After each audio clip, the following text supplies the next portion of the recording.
Hello viewers, I am Deepti. Today I am going to discuss the answer key for KISA preparatory examination for chemistry ICSE class 10 for the year 2024. So let us start with section A, which means question number 1 MCQ. Our first question is choose the correct answer to the questions from the given options. First is electrolysis of acidified water produces oxygen gas at the anode. We know the reactions at anode and cathode in the case of acidified water, electrolysis of. So which of the following ions move toward the anode? Question में थोड़ा सा twist है. Normally student सोचेगा यहाँ पर कि which of the ions discharge toward the anode. तो discharge तो हमें पता है कि हाइड्रोक्साइड आयन होगा, OH माइनस आयन. लेकिन यहाँ क्वेश्चन में कहा क्या आ गया, मूव टुवर्ड्स द एनोड, मतलब कि जा रहे हैं. तो दोनों ही जाएंगे. P option is sulphate SO4 2 minus and second Q is OH minus hydroxide. तो both. So correct option is C, both P and Q. तो करेक्ट ऑप्शन इज सी, जिसमें हमारे पास दोनों ही आयन्स जो है वो टुवर्ड्स द एनोड मूव करेंगे. डिस्चार्ज ऑब्वियसली हाइड्रोक्साइड होगा क्योंकि वो बिलो है सीरीज में. Second, a compound X is heated in a dry test tube. The gas liberated is passed into another test tube containing potassium iodide solution. अगर आपने practical chemistry का chapter number 13 अच्छे से पढ़ा है तो आपने ये पढ़ा होगा कि KI का टेस्ट हम दो ही गैसेस के लिए करते हैं. That produces violet vapors. The liberated gas could possibly be. तो कौन सा उसके लिए सोल्यूशन हम किस किस में टेस्ट करते हैं?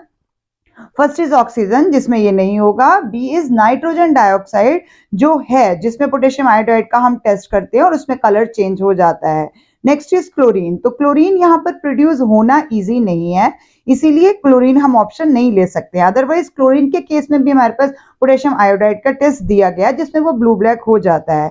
Next is sulphur dioxide. तो correct option is B, which is nitrogen dioxide, क्योंकि क्लोरीन की ऑप्शन हम यहाँ पर चूज नहीं कर सकते हैं. In third part, the atomic masses of oxygen, fluorine and neon are 16, 19 and 20. Oxygen मास हमें दिया गया, बट इसमें से हमें पता है कि ऑक्सीजन जो है वो डायटोमिक है तो O2 होगा. फ्लोरीन क्या है, फ्लोरीन भी हेलोजन फैमिली है तो वो भी F2 बन के हमें मिलता है. नियॉन जो है वो इनर्ट गैस है तो नियॉन मोनोएटॉमिक है. नियॉन इनर्ट गैस होने की वजह से मोनोएटॉमिक है. तो इट मीन्स उसके पास जितने भी 20 हैं वो 20 के 20 ही हमारे को मोनोएटॉमिक, तो वो 20 हमारा एटॉमिक मास पूरा कंसिडर हो जाएगा इसके अंदर. Which of the following statements regarding the volume of gases at STP in 16 gram of oxygen, 19 gram of fluorine and 20 gram of neon is correct? तो यहाँ पर हमने ऑक्सीजन लिया है जिसको हम O2 की फॉर्म में लेंगे. उसके बाद हमने फ्लोरीन लिया है, उसको भी हम F2 की फॉर्म में लेंगे because both of them are diatomic. And neon, neon जो है वो मोनोएटॉमिक है क्योंकि वो इनर्ट गैस है तो वो हम नियॉन ही लेंगे. अब इनके मासेस हमें 16, 19 और 20, वो तो वैसे भी आपको पता ही है 16 है, 19 है और 20 है. लेकिन जब हम इसका इसमें करेंगे तो कितना हो जाएगा, ऑक्सीजन के 32 हो जाएगा और यहाँ पर फ्लोरीन का भी 19 है तो इसका मतलब 38 हो जाएगा. लेकिन नियॉन के केस में 20 का 20 ही रह जाएगा. अब क्वेश्चन फर्दर आपसे पूछ रहा है एम स्टेटमेंट में 16 gram of oxygen will occupy half the volume occupied by 20 gram of neon. अब 20 ग्राम ऑफ नियॉन तो अपने आप में पूरा ही है तो वो कितनी वॉल्यूम ऑक्यूपाई करेगा, 22.4 लीटर कंप्लीट ले लेगा. लेकिन अब ऑक्सीजन है तो ऑक्सीजन में हमने सिर्फ 16 ग्राम लिया है. अगर वो 32 ग्राम होता तो वो भी 22.4 लीटर लेता. लेकिन क्योंकि 16 ग्राम है तो वो हमें कितना मिलेगा, 11.2, यानी कि इसका हाफ लीटर वॉल्यूम ऑक्यूपाई करेगा. इट मीन्स फर्स्ट स्टेटमेंट हमारी करेक्ट है कि 16 gram of oxygen will occupy half the volume. तो इसका हाफ वॉल्यूम ऑक्यूपाई कर रहा है. It means M statement correct है.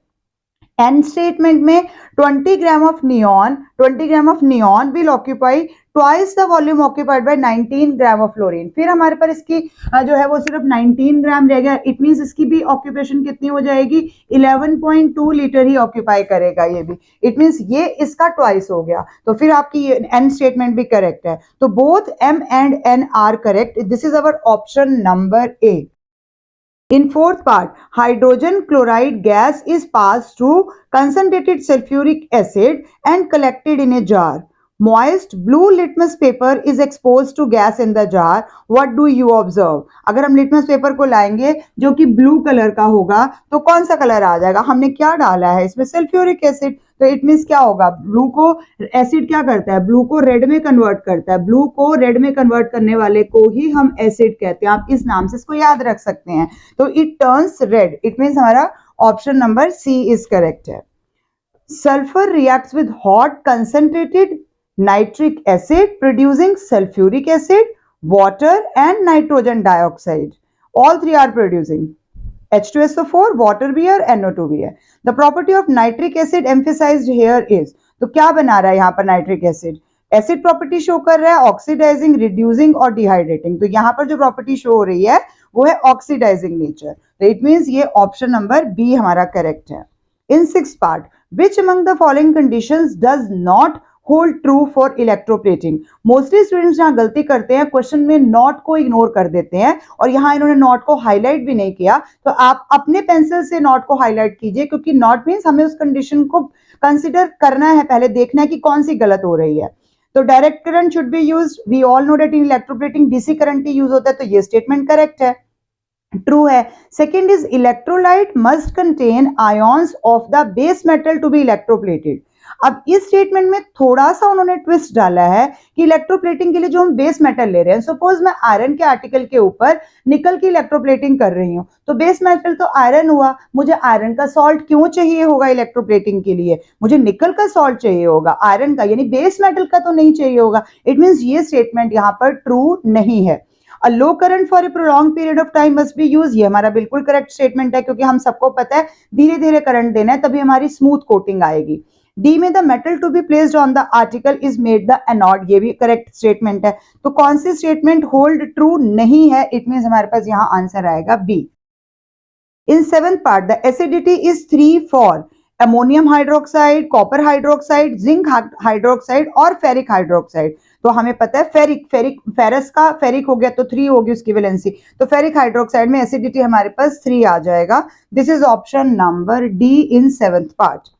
इन 8th पार्ट, ए से हमारे पास, अब आपको ये नियॉन और हाइड्रोजन ऑक्सीजन का कॉन्सेप्ट अच्छे से समझ आ जाना चाहिए, और आपको पता है कि एसटीपी पे हर गैस जो है वो 22.4 लीटर ही ऑक्यूपाई करती है, इस कॉन्सेप्ट को याद रखना है। अब यहाँ ए से हमारे पास A3 माइनस बन रहा है और बी से B2 प्लस बन रहा है, तो एक में कैटायन बन रहा है, एक में एनायन बन रहा है। Number of electron present in the valence shell and the type of element of the atoms A and B respectively are. तो हमें number of electrons in the valence shell दिए गए हैं बीच वाले कॉलम में, W के लिए 3 और 2, X के लिए 5 और 2, Y के लिए 3 और 6 और Z के लिए 5 और 3। तो हमारे पास ऑप्शन नंबर करेक्ट जो है वो B है, यानी X है। X में number of electron valence shell में कितने दिए गए हैं, 5, और उस केस में हमारे पास 2। अब इसके पास 3 माइनस है, इट मीन्स ये 3 किसी और से ले रहा है, यानी इसके पास valence electrons outermost shell में ऑलरेडी कितने हैं, 5 है, इसीलिए किसी और से 3 लेके इसने अपना ऑक्टेट कंप्लीट कर लिया। और उसके पास वैलेंस शेल में 2 ही है, क्योंकि 2 प्लस है तभी वो 2 दे सकता है, तो इट मीन्स वैलेंस शेल में 5 और 2 होंगे। और टाइप ऑफ एलिमेंट में क्या हो जाएगा, जिसके पास 5 होंगे, 4 से ऊपर कोई भी होगा वो क्या होगा, नॉन मेटल, और 1 2 3 वाले तक क्या होते हैं, मेटल। तो इट मीन्स ये नॉन मेटल है और ये मेटल है, और हमारी करेक्ट सीक्वेंस बन रही है एक्स नंबर टेबल में, जो तो हमारे पास एक्स वाला ऑप्शन करेक्ट है, it means B option is correct in 8th part. In 9th part, salt of Fe2 plus ferrous ion will be of color, तो ये तो सबको पता ही है, A ग्रीन हो जाएगा। हाँ, 10th, an element with atomic number will form a base when its oxide is dissolved in water।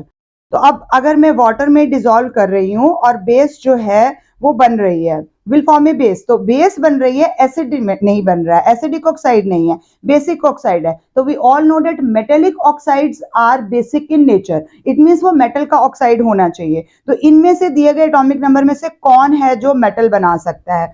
First हमें 17 दिया है, तो 17 का कन्फिग्रेशन 287 हो जाएगा, इट मीन्स वो नॉन मेटल है। 7 दिया है तो 2 और 5 अगेन नॉन मेटल है।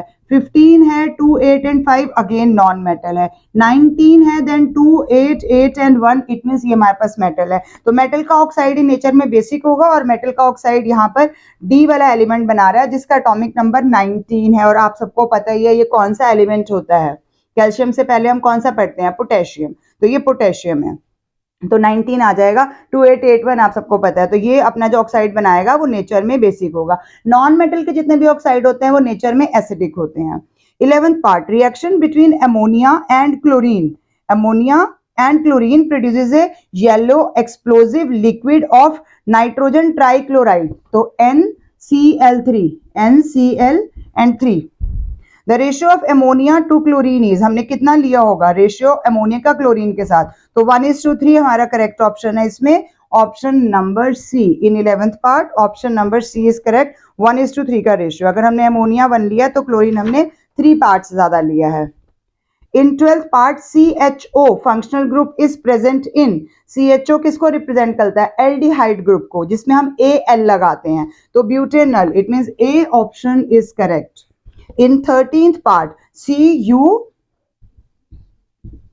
Cu2+ है हमारे पास, से हमारे पास कॉपर बन रहा है, तो कॉपर बन रहा है, इट मीन Cu2+ में क्या हो रहा है, उसने 2 ऑलरेडी किसी को दिए हुए हैं जो कि वो गेन कर लेगा, तो इट मीन्स 2 इलेक्ट्रॉन वो गेन करेगा, ये LHS में ही लिखेंगे हम, इट मीन्स गेन हो रहा है, गेन होने पर वो फिर से न्यूट्रल हो जाएगा, तो गेन जिसमें होता है केमिस्ट्री में ऑक्सीडेशन रिडक्शन में गेन ऑफ इलेक्ट्रॉन्स को हम रिडक्शन कहते हैं, मैथ में रिडक्शन मतलब कुछ रिड्यूस होना, लेकिन इलेक्ट्रोलिसिस में और इस चैप्टर के लिए हमें कैसे याद रखना है कि गेन ऑफ इलेक्ट्रॉन हो रहे हैं तो ये रिडक्शन हो रहा है, तो this is an example for B part is correct which is reduction, तो यहाँ पर प्लस हम इस तरफ लिख रहे हैं इसीलिए। In 14th part the promoter used in Haber process, ये आप सबको बहुत अच्छे से पता होगा, molybdenum, option number D is correct. In 15th part, a negative divalent element will belong to which group? कौन से ग्रुप में होगा, अगर नेगेटिव भी है और डाइवेलेंट भी है, यानी कि उसने 2 किसी से लिए हैं, तो कौन सा होगा, ग्रुप 16 होगा, तो अभी वो 2 किसी से लेगा और अपना ऑक्टेट पूरा कर लेगा, इट मीन्स ग्रुप नंबर 16, तो option number D is correct. तो 16 में हमारे पास 2 माइनस आएगा, यानी कि O2 माइनस या ऐसा वाला जो भी जिसके पास 2 माइनस आ जाएगा, तो नेगेटिव में डाइवेलेंट एलिमेंट हो जाएगा ये। In question number 2, part 1, complete the following sentences by choosing the correct answers from the brackets. A part, if an element has 7 valence electrons, then it is likely to have the dash electron affinity among all the elements in the same period. तो उसी period में large electron affinity किसकी होती है, halogen elements की, तो यहाँ पर वैलेंस इलेक्ट्रॉन के पास कितने हैं, इसके पास 7 valence electron, it means it belongs to halogen family, तो हेलोजन फैमिली में लार्जेस्ट इलेक्ट्रॉन एफिनिटी, तो हमारा फर्स्ट डैश में वर्ड आएगा largest. In B part dash forms 2 acidic salts, कौन है इनमें से जो 2 एसिडिक सॉल्ट्स बना रहा है, यानी कि 2 स्टेप्स में हो रहा है, तो फॉस्फोरिक एसिड, तो in B part phosphoric acid. In C, next, a dash white precipitate is formed when sodium hydroxide is added to a solution of lead nitrate, तो इसमें हमारे पास आ जाएगा चौकी। In D part dash undergo characteristic addition reaction, अब addition reaction हमेशा किस में होती है, अनसैचुरेटेड में, एल्काइन और एल्केन के ऑप्शन दिए है, तो एल्केन में सब्स्टिट्यूशन रिएक्शन होती है, एल्काइन में addition reaction, it means addition हो रही है, इन दोनों में से अनसैचुरेटेड कौन है, एल्काइंस, तो एल्काइंस आ जाएगा, अगर एल्कीन होता तो उसमें भी हो सकती थी। In E part, and dash solution will turn alkaline phenolphthalein colorless, तो कौन कर सकता है, एसिड ही कर सकता है कलरलेस phenolphthalein को, तो इट मींस यहां पर आंसर आ जाएगा एसिडिक, तो इन E part acidic. In second part of the same question setup दिया गया हमें फाउंटेन एक्सपेरिमेंट का with ammonia gas in the flask. Fountain starts with a few drop of water from the dropper are introduced into the flask. आपको पता ही हम dropper को press करते हैं, पानी की कुछ ड्रॉप्स जाती हैं उसके अंदर, फ्लास्क के अंदर, और एक्सपेरिमेंट स्टार्ट हो जाता है।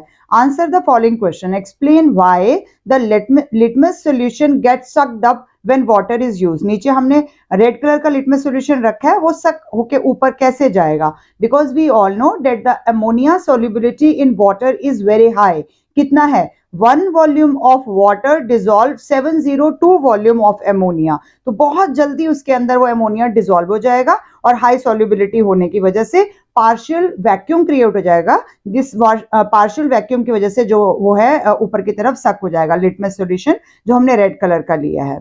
In B part, what will be the colour of fountain, जब अमोनिया गैस में जाएगा तो ब्लू कलर का सॉल्यूशन है, ऑलरेडी ब्लू कलर का सॉल्यूशन है और अमोनिया क्या है, बेसिक ही है, तो इसको हम कैसे याद रखते हैं कि यहाँ पर हमने जो रेड कलर का सॉल्यूशन लिया है, रेड को ब्लू में करने वाला बेसिक ही होता है, तो RBB, RBB मीन्स बेसिक है, तो RBB मतलब हमारे पास पहले कौन सा नीचे था, रेड लिटमस सॉल्यूशन था, जो अब अमोनिया की वजह से ब्लू कलर का सॉल्यूशन हो जाएगा।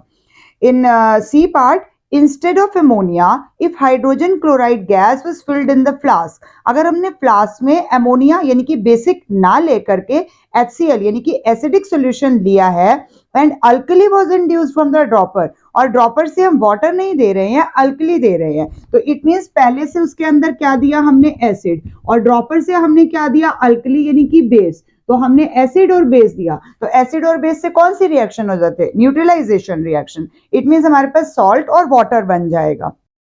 Will there be a different observation due to neutralisation reaction, यहाँ पर लेड लिटमस सॉल्यूशन जो नीचे से आया था, क्योंकि रेड कलर था और वो रेड है, और अब वाटर ही बना है, यहाँ पर वाटर और सॉल्ट बना है, तो वाटर की वजह से चेंज ही नहीं होगा, तो रेड कलर रिमेन्स रेड। तो यहाँ पर ऑब्जर्वेशन में क्या डिफरेंस आएगा कि रेड कलर का सॉल्यूशन रेड कलर का ही रहेगा, क्यों रहेगा, क्योंकि लिटमस जो था वो चेंज कैसे करेगा कलर, वाटर बना है, वाटर तो न्यूट्रल होता है, तो इसलिए लिटमस का कलर चेंज ही नहीं होगा, जो रेड कलर का नीचे से आया है वो वही रहेगा, क्योंकि यहाँ पर न्यूट्रलाइजेशन रिएक्शन हो गई है, अमोनिया की जगह पर हमने HCl डाल दिया था, और ड्रॉपर में से भी हमने अल्कली को ही डाल दिया है।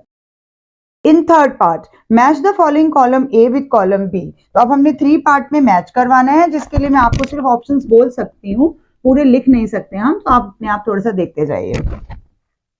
कैल्शियम ऑक्साइड सबसे पहला हमारे को दिया गया, इसके अंदर कैल्शियम ऑक्साइड CaO, तो कैल्शियम ऑक्साइड को हम इसमें से किसके साथ मैच कर सकते हैं, कॉलम बी में जो दिए गए हैं इलेक्ट्रोवेलेंट कंपाउंड, तो हमें पता है ये आयोनिक कंपाउंड है, इलेक्ट्रोवेलेंट कंपाउंड बनाता है, क्योंकि क्या है इसमें एक मेटल है और एक नॉन मेटल है। Next is B, ammonia, ammonia में NH3, तो आपके पास इसमें उसकी हेबर प्रोसेस यानी कि मैन्युफैक्चरिंग प्रोसेस दी गई है, तो Haber process is connected with ammonia only. In C, water, water क्या है हमारे पास, सी पार्ट में वाटर हमेशा कोवेलेंट कंपाउंड बनाता है, तो कोवेलेंट है, आपको पता है पोलर हो जाएगा, अगर हम इसमें से इलेक्ट्रिसिटी पास करते हैं तो वाटर से हो जाती है ions. D is froth flotation, froth flotation process हमारे पास किसके साथ होती है, सल्फाइड ओर्स के साथ होती है, तो फ्रोथ फ्लोटेशन मेटलर्जी में आपने पढ़ा होगा, तो सल्फाइड ओर्स में होती है। ई में कंसंट्रेटेड सल्फ्यूरिक एसिड है, और वो एक डिहाइड्रेटिंग एजेंट है, तो डिहाइड्रेटिंग एजेंट में हम कंसंट्रेटेड सल्फ्यूरिक एसिड ले लेंगे, तो एजेंट आ जाएगा यहाँ पर, तो ई कॉलम में आप इस तरह से मैच कर सकते हैं। In fourth part, identify the following, the number of electrons donated or accepted by the valence shell of an atom of an element so as to achieve stable electronic configuration, इस term को हम क्या कहते हैं, electrovalency. In B part, number of hydrogen ions which can be produced per molecule of an acid, वो एक बना रहा है, दो बना रहा है, in an aqueous solution, इसे क्या कहते हैं हम, basicity of an acid। तो इन first part electrovalency, in second part basicity of an acid। In third part, aliphatic open chain organic compounds containing carbon and hydrogen only, तो carbon और hydrogen वाले जितने भी होते हैं इनको हम क्या नाम से जानते हैं, हाइड्रोकार्बन्स, तो आंसर आएगा सी पार्ट में hydrocarbons. In D part, the positive charge on the nucleus of an atom is called nuclear charge, क्योंकि न्यूक्लियस पे है तो nuclear charge. In E part, naturally occurring minerals from which metals can be extracted profitably and conveniently is known as ore। ये definition तो आपने learn की ही होगी, ore क्यों कहते हैं उसको, क्योंकि प्रॉफिटेबली लेने का मतलब है मुझे पता है कि इस में मिनरल मिल जाएंगे, लेकिन वो मिनरल कितने अमाउंट में मिलेंगे, तभी हम वहां पर एक्सट्रैक्शन का काम शुरू करेंगे जब हमें पता होगा कि वहां से हमें प्रॉफिट हो सकता है। इन फिफ्थ पार्ट हमने डायग्राम्स ड्रॉ करने हैं, जिसमें आपके पास ऑर्गेनिक केमिस्ट्री काम आएगी।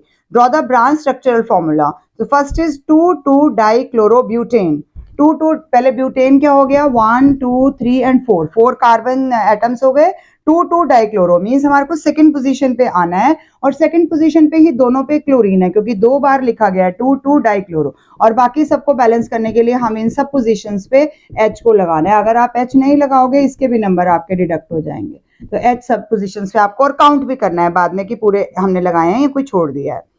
2 is 2 pentyne. 2 pentyne means हमारे पास 1 2 3 4 एंड 5 की चेन है और 1 और 2 पोजीशन पे पेंटाइन मीन्स ट्रिपल बॉन्ड है, तो यहाँ पर ट्रिपल बॉन्ड आ जाएगा, लेकिन बाकी जगहों पर हमें 4 कार्बन की टेट्रावेलेंसी पूरी करनी है, तो इसमें तो 4 पूरे हो जाएंगे, लेकिन इधर वाले के लिए हमें पूरे तीनों लगाने हैं, इसमें भी 4 पूरे हो जाएंगे, इधर वालों के लिए हमने पूरे लगाने हैं, तो इन सब पे बाद में लास्ट में आप H भी लगाएंगे। कंडेंस फॉर्मूला भी आप बाद में इनका दे सकते हैं, अगर आप चाहे तो इनको CH3 CHC ट्रिपल बॉन्ड फिर इधर CH3 इस तरह से लिख सकते हैं, बट आप ओपन भी ऐसे छोड़ सकते हैं। 3 is propanoic acid. Propanoic acid में आपके पास क्या आ जाएगा, 3 है, प्रोपेन है तो 3 की चेन है, तो 1 2 एंड 3, और उसके पास ओइक एसिड का मतलब क्या हो गया, COOH, तो C में एक तरफ डबल बॉन्ड और एक तरफ OH, COOH ये पूरा हो जाएगा, और इसको आपको कंप्लीट करने के लिए जितने भी स्पेसेस ब्लैंक हैं उन पे H आ जाएगा। दिस इज प्रोपेन, 3 की चेन है तो प्रोपेन और ओइक एसिड हो गया। This is oic acid. Oic acid में एक डबल बॉन्ड O का आपको शो करना जरूरी है और दूसरी तरफ OH रहता है। बी पार्ट में give the IUPAC name of the following organic compound. आपको 4 की कार्बन की चेन दी गई है और लास्ट में CHO यानी कि एल्डिहाइड ग्रुप लगा हुआ है, तो इसका फॉर्मूला क्या हो जाएगा, हमने सिर्फ लिखना है इन फर्स्ट पार्ट। 4 है तो ब्यूटेन हो गया, ब्यूटेन 1, और 1 पोजीशन पे हमारे पास एल्डिहाइड ग्रुप है तो हम Al लिखेंगे। आप चाहे तो डायरेक्टली ब्यूटेनल भी लिख सकते हैं, क्योंकि 1 को हम एज इट इज इग्नोर कर सकते हैं। इन सेकेंड पार्ट 3 की चेन है यानी प्रोपेन हो गया, और 1 पोजीशन पे आपके पास डबल बॉन्ड है, तो इट मींस ये प्रोप है, 1 है और डबल बॉन्ड है तो इन है, और इसमें भी आप 1 को छोड़ सकते हैं, तो प्रोपीन आप डायरेक्टली लिख सकते हैं, क्योंकि 1 को हम इग्नोर कर सकते हैं, बाकी सबको नहीं। So with this section A is over. From section B I am going to cover only one question to make the balance of the paper of 50 marks here and 50 marks in next video. In question number 3 from section B, identify the reactant and write a balanced equation for the following. क्या है equation हमारे पास, hydrochloric acid reacts with a compound Z to give a salt MgCl2 water and sulfur dioxide. तो हमें क्या क्या मिल रहा है यहाँ पर, MgCl2 है, इसके साथ में वाटर है और सल्फर डाइऑक्साइड है, वाटर भी है और सल्फर डाइऑक्साइड भी है, तो इट मींस यहाँ पर हमारे पास क्या होगा, एक कंपाउंड तो हमें दिया है हाइड्रोक्लोरिक एसिड मतलब HCl है, तो HCl के साथ और कौन सा हो सकता है, अब आप देखिए यहाँ पर मैग्नीशियम है और सल्फर डाइऑक्साइड है, इट मीन सल्फर ट्राइऑक्साइड वहां पर होगा, SO3, तो यहाँ पर हमें SO3 लेना है, तो इट मींस यहाँ पर क्या ले सकते हैं हम, कंपाउंड Mg एंड SO3, क्योंकि हमें पता है जब भी हमारे पास सल्फेट या सल्फाइट होता है तो सल्फाइट होगा, तो यहाँ पर SO2 हमारे पास बनेगा, तो MgSO3 है, और इसको बैलेंस करने के लिए हम ट्वाइस ऑफ HCl कर लेंगे ताकि हमारी इक्वेशन बैलेंस हो जाएगी। अब आप देखिए आपके पास ये बैलेंस है, S है, O2 है, OK3 है, तो यहाँ पर ये 3 डायरेक्टली यहाँ पर कंपेंसेट हो जाएंगे। इन सेकेंड पार्ट यहाँ पर 1 मार्क आपको जो है वो बैलेंसिंग का मिलेगा और 1 आपको कंपाउंड को आइडेंटिफाई करने का मार्क्स मिल जाएगा। मार्किंग स्कीम के बारे में भी थोड़ा थोड़ा डिस्कस हम सेक्शन बी में करेंगे, ए सेक्शन में तो बहुत सिंपल होता है इसलिए मैंने डिस्कस नहीं किया। In second part, what property of ammonia is exhibited in each of the following cases. First में है, it's aqueous solution reacts with salt solution of Fe2+ ion produce a precipitate and a soluble salt. अब precipitate भी बना रहा है और एक salt soluble भी बन रहा है, इट मींस यहाँ पर अमोनिया की कौन सी प्रॉपर्टी है, तो इसमें हमारे पास बेसिक नेचर, क्योंकि अमोनिया की हमने बहुत सारी प्रॉपर्टीज पढ़ी हैं, तो सेकंड के ए पार्ट में हमारे पास आ जाएगा, यहाँ पर अमोनिया की बेसिक नेचर शो हो रही है। In B part, it's reaction with copper oxide producing copper along with water, यानी कॉपर ऑक्साइड का कॉपर बन गया है, तो with water and nitrogen gas बन रही है, इट मींस कॉपर का ऑक्सीजन छिन गया है, इट मींस यहाँ पर कौन सा हो गया, reducing action. In third part, the electronegativity of element X is greater than that of element Y। तो इलेक्ट्रोनेगेटिव कौन से एलिमेंट होते हैं, जो नॉन मेटल्स होते हैं, तो इलेक्ट्रोनेगेटिविटी हमें एलिमेंट X की ज्यादा दी है, इट मींस X जो होगा वो हम अपनी तरफ से देख लेंगे कि वो नॉन मेटल होगा, इज ग्रेटर देन, क्योंकि Y जो है वो उतना नहीं होगा। द फर्स्ट पार्ट आ रहा है, the reducing power of Y is dash as compare to X। अब इसके अंदर रिड्यूसिंग पावर ऑफ Y, तो अगर X जो है वो नॉन मेटल है तो इट मींस Y उसके कंपैरेटिवली क्या होगा, मेटेलिक नेचर का होगा, और मेटल्स जो होते हैं वो क्या होते हैं, गुड रिड्यूसिंग एजेंट्स होते हैं, तो reducing power of Y is हमारे पास क्या आ जाएगा, मोर, तभी क्योंकि वो मेटल है। बी पार्ट में इलेक्ट्रॉन एफिनिटी की बात करेंगे ऑफ वाई, तो वाई की इलेक्ट्रॉन एफिनिटी क्या हो जाएगी एज कंपेयर टू एक्स। अब वाई क्या है, मेटेलिक है नेचर में, तो वो इलेक्ट्रॉन एफिनिटी ज्यादा किन की होती है, नॉन मेटल की होती है, तो इट मीन्स यहाँ पर क्या आ जाएगा, less.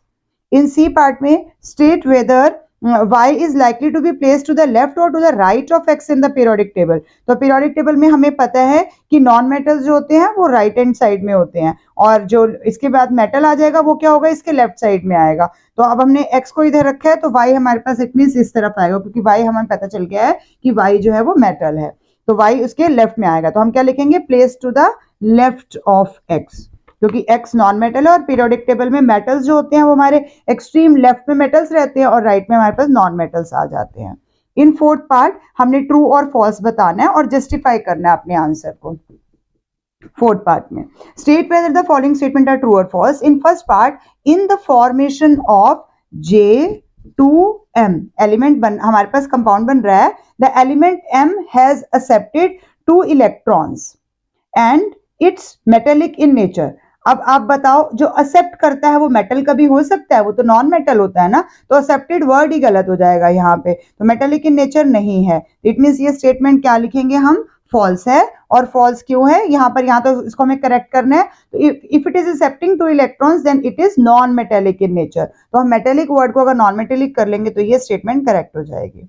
In second part, in the formation of a covalent compound, if molecule consists of double bond, then the shared pair of electron is। अगर डबल बॉन्ड है तो शेयर्ड पेयर में कितने होंगे, डबल ही तो होंगे, तो 3 पेयर्स नहीं हो सकते हैं, डबल पेयर्स होंगे। तो फिर से सेकंड स्टेटमेंट भी इसकी फॉल्स है। हम क्या लिखेंगे, 3 की जगह पे कट करके हमें 2 पेयर्स लिखना होगा, तो स्टेटमेंट करेक्ट हो जाएगी। सेम इसी क्वेश्चन के बी पार्ट के अंदर हमारे पास छोटा सा न्यूमेरिकल आ रहा है। Calculate the number of molecules in 15 gram of sulphur dioxide, और आरएमएम हमें दिया गया है। सल्फर डाइऑक्साइड का रिलेटिव मॉलिक्यूलर मास 64 ग्राम है, तो 64 ग्राम ऑफ सल्फर डाइऑक्साइड अगर हमें दिया जाता है तो 64 ग्राम ऑफ सल्फर डाइऑक्साइड में कितने नंबर ऑफ मॉलिक्यूल्स होते हैं, हमने एवोगाड्रो नंबर पढ़ा हुआ है, तो उसको हम ब्रीफ में ले लेते हैं। 6 × 10⁻23 मॉलिक्यूल्स आते हैं हमारे पास, अगर हम पूरा का पूरा 64 ग्राम लेते हैं। तो अभी हमारे पास कितना दिया गया है, calculate the number of molecules in 15 gram only, तो अगर मैं 1 ग्राम लूंगी तो कितना हो जाएगा, 6/64 × 10⁻23, और दी गई क्वांटिटी 15 ग्राम है, तो 15 ग्राम में आपके पास 6/64 × 15 × 10⁻23 इतना आ जाएगा। आप इसको कैलकुलेट करेंगे तो आपके पास कैंसिल भी हो जाएगा। पहले इसको थोड़ा सा आप काट सकते हैं, 2 पे ही कट रहा है, 2 3 हो गया, 32 हो गया। अब 15 और 3 45/32 × 10⁻23, बस 45/32 को करेंगे, आंसर आ रहा है 1.406 × 10⁻23, और मॉलिक्यूल्स आगे लिखेंगे आप कि नंबर ऑफ मॉलिक्यूल्स उसके पास इतने आ जाएंगे। जब भी हमें आरएमएम दिया, इट मीन्स वो पूरे उसका मॉलिक्यूल का मास है, तो पूरे मॉलिक्यूल का मास है तो उसके पास हमेशा ही एवोगाड्रो नंबर जितने होने हैं। 6.022 × 10⁻23 भी ले सकते हैं आप, तो आपका डेसिमल्स में आंसर आएगा। अभी भी डेसिमल्स में ही आ रहा है, पर हम सिंपल कैलकुलेशन के लिए 6 × 10⁻23 मॉलिक्यूल्स ले सकते हैं, और वैसे भी ये 1 मार्क में ही दिया गया आपको। With this I conclude my today's video. I hope मेरे दिए गए सॉल्यूशन से आपको पेपर को समझ में आसानी हो रही होगी। Thank you for watching till the end. Keep watching, sharing and subscribe to my channel. Thank you. And please press the bell icon also. Don't forget it. Thank you.